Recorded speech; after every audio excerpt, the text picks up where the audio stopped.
हिमाचल प्रदेश में शराब ठेकों का फिर नवीनीकरण होगा। 20 मार्च को मंत्रिमंडल की बैठक में इस बाबत फैसला लिया जाएगा। प्रदेश सरकार शराब ठेकों की नीलामी के हक में नहीं है। कांग्रेस ने इसको लेकर सरकार पर निशाना साधा है और ठेकों की नीलामी करने की मांग की है। कांग्रेस प्रदेश अध्यक्ष कुलदीप राठौर ने कहा कि सरकार आबकारी नीति में बदलाव करे और शराब के ठेकों की नीलामी की जाए और ठेकों की नीलामी होती है तो उससे पारदर्शिता होगी। मेरा ये मानना है कि जिस तरह से पिछले कुछ वर्षों से जब से भारतीय जनता पार्टी की सरकार हिमाचल में ये रिन्यूअल करते रहे, इससे एक तो जो पारदर्शिता है वो बिल्कुल ना के बराबर है। दूसरा जो है भ्रष्टाचार के आरोप भी लगे, ये भी आरोप लगे हैं कि जो इनके चहेते हैं उन्हीं को ये दिए जा रहे हैं। और हमारा विधायक दल है, विधानसभा में भी बार बार ये मुद्दा उठता रहा है। मुझे लगता है कि जो सरकार की ये पॉलिसी है इससे कहीं ना कहीं हमारा जो रेवेन्यू है उसका भी नुकसान हुआ है। तो मेरा ये मानना है कि सरकार को चाहिए कि नई जो एक्साइज पॉलिसी है, इस जो वर्तमान में जो एक्साइज पॉलिसी है इनको उसको बदले और अगर ठेकों की नीलामी होती है तो वो उसमें पारदर्शिता रहेगी। ये जाहिर है कि जो सबसे ज्यादा बोली देगा, बिड होगी जिसकी, उसी को मिलेगा, तो उसमें पारदर्शिता भी रहेगी और जो है रेवेन्यू लॉस नहीं होगा कि सरकार की जो पॉलिसी है वो गलत है।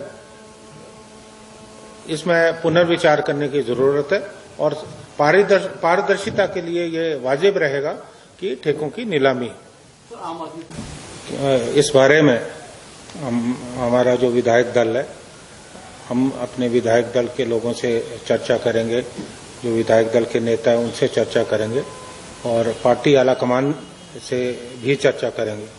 हालांकि हमारे पास संख्या बल कम है, लेकिन ये बात हमारी जो पार्टी की आलाकमान है वो भी जानती है।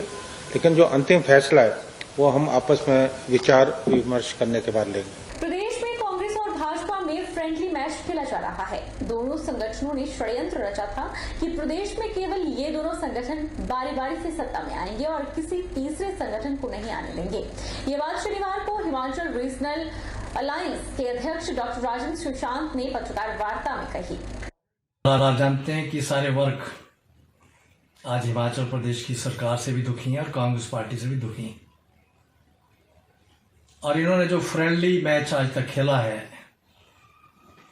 कि एक से दुखी हो जाए तो दूसरा आ जाता है, दूसरे से हो तो पहले वाला आ जाता है, और जनता को आज तक इन्होंने भ्रम में डाल के रखा कि हम काम करें ना करें, जनता को सुख सुविधा दें ना दें, जनता को जितना मर्जी उत्पीड़न कर लें, बारी तो हमारी आएगी बारी बारी। और इन्होंने बड़े आराम से एक षड्यंत्र फैला रखा था कि हम ही आएंगे बारी बारी और किसी तीसरे विकल्प का यहाँ पर कोई हिमाचल में स्थान नहीं।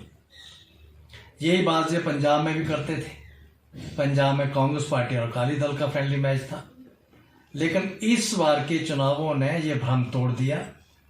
यहाँ अकाली पार्टी के सारे मूर्धन्य नेता, पूर्व मुख्यमंत्री, वर्तमान में जो मुख्यमंत्री के उम्मीदवार, सारे मंत्री सब हरा दिए। वहीं पर कांग्रेस पार्टी के सिटिंग चीफ मिनिस्टर दो स्थानों से हरा दिए हैं। 4.5 साल रहे चीफ मिनिस्टर वो हरा दिए हैं। और बीजेपी के बड़े बड़े मूर्धन्य नेताओं को उन्होंने घर का रास्ता दिखाया है। निश्चित तौर पर अब हिमाचल की जनता समझ गई है, यदि पंजाब में इतना भारी विकल्प हो सकता है, इतना बदलाव हो सकता है, तो हिमाचल में क्यों नहीं। और इसलिए हिमाचल की जनता के आह्वान पर, हिमाचल के लोगों का, हिमाचल के लोगों द्वारा और हिमाचल के लोगों के लिए हमने विकल्प बनाया है। अपने सारे क्षेत्रीय दल और एनजीओ को मिला करके HRA हिमाचल रीजनल अलायंस ये हमने बनाया है और हम आने वाले चुनावों में 68 की 68 सीटों पर चुनाव लड़ने जा रहे हैं और निश्चित तौर पर चमत्कारिक तरीके से अपनी सरकार बनाएंगे। छठे राज्य वित्त आयोग के अध्यक्ष सतपाल सत्ती ने एक दिन एक गांव कार्यक्रम के तहत ऊना विधानसभा क्षेत्र की ग्राम पंचायत छतरपुर ढांडा में लगभग 85 लाख रुपए के शिलान्यास और उद्घाटन किए। उन्होंने 38.80 लाख रुपए से बनने वाले डिस्पेंसरी और मोहल्ला चौधरी में 30 लाख से तैयार होने वाले सर्कुलर रोड का भूमि पूजन किया और 15 लाख रुपए से निर्मित पंचायत घर का उद्घाटन किया। पिछले 5 वर्षों से जनता के सहयोग से भारतीय जनता पार्टी की सरकार हिमाचल प्रदेश में चल रही है। उस सरकार के माध्यम से गांवों के अंदर कौन कौन से काम हुए हैं, जो कौन कौन से काम होने बाकी हैं, उन सब कामों को गति देने के लिए, जो शुरू करने के लिए इस अभियान को हम लोगों ने लिया है। तो आज पहला दिन ग्राम छतरपुर ढांडा का है। इसमें आज 3 कामों का पैसा जहां पर जो आया हुआ है, एक डिस्पेंसरी हेल्थ डिपार्टमेंट की बननी है, लगभग 42 लाख रुपया, उसका भूमि पूजन किया गया है, काम शुरू होगा। इसके बाद जाकर के हम पंचायत घर का उद्घाटन करेंगे। 15 लाख रुपए का पंचायत घर बना है, बहुत अच्छा पंचायत घर बनाया है, उसका उद्घाटन होगा। और उसके बाद छतरपुर ढांडा की बस्ती चौधरी में एक सर्कुलर रोड है, लंबे समय से डिमांड थी कि उसको सीमेंट कंक्रीट का किया जाए, तो उसके ऊपर भी लगभग 30 लाख रुपया खर्च आएगा, तो उसका भी आज भूमि पूजन है। तो कुल मिलाकर के इस गांव के अंदर आज 80 लाख रुपए के लगभग के काम शुरू हो रहे हैं। जिस फीना सिंह नहर को पूर्व मंत्री सत महाजन ने अपना ड्रीम प्रोजेक्ट बताया था, वो फीना सिंह नहर भाजपा शासन काल में भ्रष्टाचार का अड्डा बन गई है। इस नहर के निर्माण से किसानों को फायदा पहुंचाना था, लेकिन भाजपा राज में फायदा निजी फर्मों को दिया जा रहा है, ये कहना है अजय महाजन का। कैग रिपोर्ट पर प्रतिक्रिया देते हुए कांग्रेस जिलाध्यक्ष अजय महाजन ने कहा कि मुख्यमंत्री जयराम ठाकुर ने खुद सदन में 2019-20 की रिपोर्ट का हवाला देते हुए इस बात का खुलासा किया है कि पन्ना सिंह नहर में निजी फर्मों को गलत तरीके से लाभ दिया जा रहा था। उन्होंने कहा कि कैग रिपोर्ट के अनुसार फिन्ना सिंह बांध निर्माण में फर्म को 19.52 करोड़ रुपए की गलत लाभ दिया गया। यह लाभ कांगड़ा जिला में फिन्ना सिंह प्रोजेक्ट बनाने वाले फर्म को दिया गया है। फर्म को गैर मापित कार्य के लिए भुगतान किया गया। फर्म को बिना किसी डर के स्टील कार्य और विचलन के दौरान उच्च दरों पर काम दिया गया। उन्होंने कहा कि इससे साफ जाहिर है कि मौजूदा सरकार किस तरह से जनता के पैसे से अपने चहेतों को फायदा पहुंचा रही है। उन्होंने कहा कि अगर सरकार ने इस मामले पर श्वेत पत्र जारी नहीं किया तो जनता आने वाले चुनावों में सरकार को जरूर श्वेत पत्र जारी कर देगी।